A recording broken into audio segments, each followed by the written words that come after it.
In today's video, we're going to be learning how you can dribble a soccer ball and how to keep the ball glued to your foot at all times.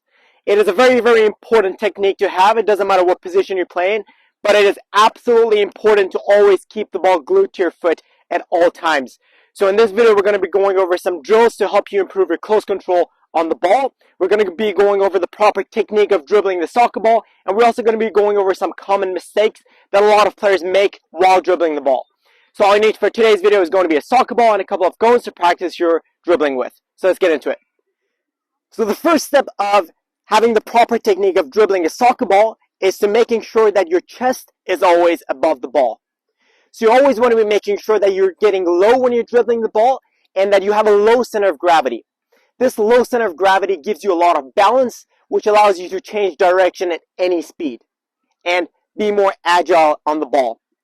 So that's the first step, to always be low and having your chest above the ball. The second step of dribbling the soccer ball is to making sure that your knee is always inwards and your toe is also inwards. So if I was to dribble the ball, I would just have my knee that is dribbling the ball inwards pointing towards the other knee and my toe also inwards. And now I would like to lift my heel up from the ground and to tap the ball just like this. So making sure that your foot is in a proper spot while you're dribbling, just like this. So your knee inwards and your foot inwards as well. The third step of dribbling the soccer ball is to be making sure that your small toe taps the ball. So it is absolutely important to tap the ball with your small toe. So you don't want to be tapping the ball with your toes here. You don't want to be tapping the ball with your laces here. You want to be tapping the ball with your small toe to always keep the ball close to you. Now, a mistake that a lot of players make is that they tap the ball with their laces, which makes the ball go away from them. So if you tap the ball with your laces, then the ball will run away because your laces is a hard spot to dribble the ball. You never want to tap the ball with your laces, or you never want to tap the ball with the inside of your foot. And the reason for that is because when you're dribbling at speed, when you tap the ball with the inside of your foot, you cannot dribble with speed. But when you tap the ball with your small toe, you're able to dribble the ball at full speed. The third step of dribbling a soccer ball is to always be making sure that you tap the lower half of the ball. So you always want to be tapping this part of the ball. And the reason for that is because when you tap the lower half of the ball, you're creating a top spin to the ball, and the ball spins towards you. And so the ball always stays close to your foot. However, if you tap the higher half of the ball always will roll away from you. So I really want you to look at the ball and look at the difference when I tap the lower half of the ball than when I tap the higher half of the ball. So when I tap the lower half of the ball, if you look at the spin here on the ball spins towards me when I tap the ball. But if I tap the higher half of the ball above the center of the ball spins away from me. So you always want to be making sure that the ball is glued to your foot at all times when you're dribbling. So for those reasons, you want to use your small toe to tap the lower half of the ball when you're dribbling. The next step of dribbling the soccer ball properly is to tap the ball with every step. It is absolutely important to tap the ball and not push the ball. So when you tap the ball with every step, then you have full control to change the direction of the ball at any given second. So you always want to be tapping the ball with every step that you're dribbling with. And when you do that, at any given second, if the defender jumps in, you're able to change your direction and get past them. But when you push the ball forward, then you don't have full control over the ball. So for those reasons, you always want to be tapping the ball with every single step that you're taking, so you keep the ball glued to your foot. The next step of dribbling is, a lot of people ask, where should I be looking when I'm dribbling the ball? So the next step is where you should be looking when you're dribbling the ball. And the answer to that is, you should not be looking straight at the ball, because if you look straight at the ball when you're dribbling, you don't know what's going on around you. So for those reasons, you're not going to see anything, and you will lose the ball in the game. So you never want to be looking straight at the ball. But also, you never want to be looking up at all times, because then you will lose control of the ball if you're always looking around and you're not looking at the ball.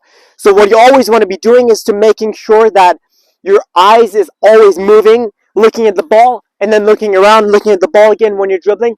It is a cognitive ability that you can develop with practice. But just to give you an idea, you never want to be either looking straight at the ball, or you never want to be always looking around you. So it's something in between. You want to be looking at the ball and then looking around you as well. So this is how you want to be dribbling the ball. Now let's talk about the common mistakes that a lot of players make when they're dribbling the ball. So the first common mistake that a lot of players make when they're dribbling the ball is that they're not getting low. So when you don't have that low center of gravity on the ball, what happens is that you cannot change direction and you're not agile. So when you don't have a low center of gravity, you don't have any balance. So if you want to change direction quickly, you will lose control of the ball. So it is absolutely important to always keep your chest above the ball. The next common mistake a lot of players make when they're dribbling the ball is that they use the inside of their foot to dribble the ball, or they use their laces to dribble the ball. And the problem with that is that when you use your laces to dribble the ball, because your laces is a very, very hard spot on your foot, the ball always will go away from you. Or if you use the inside of your foot, you cannot dribble with top speed when you are using the inside of your foot to dribble the ball. At times you might use the inside of your foot to drag the ball when you're doing your skill move, but you never want to use the inside of your foot to dribble the ball with top speed because you can't keep close control of the ball. So you always want to be using your small toe to tapping the ball forward. So that is another common mistake that a lot of players make when they're dribbling the ball. Now we're going to be moving on to the drills to help you improve your close control and your comfortability on the ball. So let's get into the drills. So for the drills, you only need a soccer ball and a couple of cones to practice your close control with. So let's get into the drills now. So for this video, we're going to be mainly focusing on the very, very easy and simple drills just to improve your ball control. The first drill is going to be the line drill, where you're placing 2 cones 10 steps apart. Then you're going to start at either cone and start dribbling up to the other cone. And once you reach the other cone, you're going to use the outside of your foot to cut back and go back to the first cone that you started with. So you're going to take a touch with every step and try to tap the lower half of the ball at all times when you're dribbling the ball.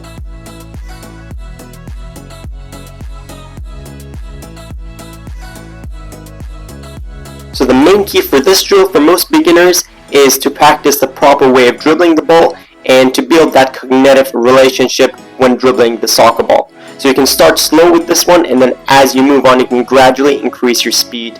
And try to always make sure that once you reach the other cone and you want to change your direction with the ball, that your center of gravity is really low and you always stay on your toes when you want to change direction with the ball, and make sure to cut the ball as sharp as you can. So an absolutely important tip that I would like to give to the more beginner players that are watching this video is to not worry about your weak foot. So you don't need to mirror these drills onto your weak foot until you've developed your strong foot good enough that you can move on to your weak foot. It's a mistake that a lot of players make when they just started playing, is that they focus on their weakness instead of becoming the best with their strong foot.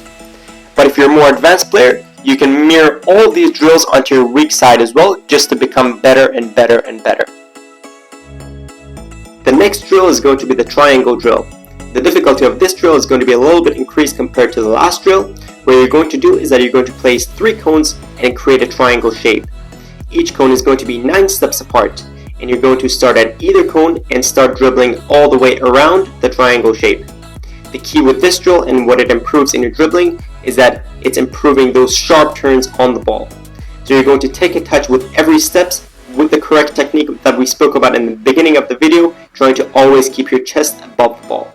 And you're going to repeat this drill 3 times and rest for 10 seconds and repeat again, and you go for 3 repetitions. The next drill is going to be identical compared to the last drill, but except this time we're going to be using the inside of our foot to cut around the triangle.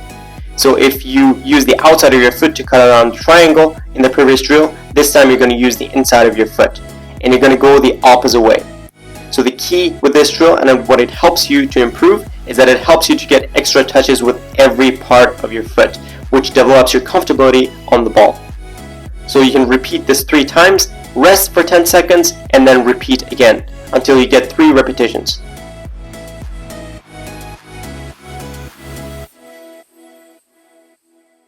The next drill is going to be the zigzag drill. So you'll be needing 6 cones for this drill, placed 8 steps apart. You're going to start at either end of the zigzag, and you're going to start dribbling all the way to the end. Once you reach the end, you're going to have a sharp turn and come all the way back and reach the beginning where you just started the drill. And then after that, you're going to take a rest for 10 seconds and repeat it 3 times.